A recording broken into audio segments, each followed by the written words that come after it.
Todo bantay na ngayon ang Department of Health sa MERS-CoV o Middle East Respiratory Syndrome coronavirus. 30 nang namatay sa virus na ito, kaya't may paalala ang DOH sa mga ospital. Ganon din sa mga Pinoy na galing sa Middle East. Para sa Balitang Middle East, may ulat si Nina Corpus. Binansagan ng Middle East Respiratory Syndrome coronavirus o MERS-CoV ang SARS virus na nagsimula sa Saudi Arabia. May mga kaso na rin sa Jordan, Qatar, UAE, France, Germany, Italy, Tunisia at United Kingdom. Pero lumalabas na lahat ng nagkasakit nito ay galing sa Middle East o may contact sa taong galing doon. 53 na ang nagkasakit nito at 30 na ang namamatay. Sa ngayon ay mas mabagsik pa siya sa SARS.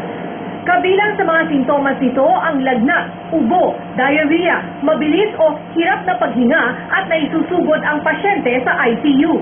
May kakayahan ang Research Institute for Tropical Medicine na mag-test para sa MERS-CoV. Lahat na nasa intensive care unit, hihimukin namin yung mga ospital na kumuha ng samples or specimen at padala sa RITM. Ang surveillance namin ay nandito sa emergency room, number 1. And then doon sa ibang mga critical areas namin. Milyong-milyong Pinoy ang nagtatrabaho sa Middle East. Ayon sa DOH, kung may umuwing OFW na masama ang pakiramdam, dapat mag-abiso sa quarantine officer. Kung sakaling wala kayong nararamdaman, hindi pa tapos. Kasi pwede kayong magkasakit 12 days after. Kahapon, nagpadala na ang World Health Organization ng team sa Saudi Arabia para imbestigahan ang virus. Nina Corpus, ABS-CBN News.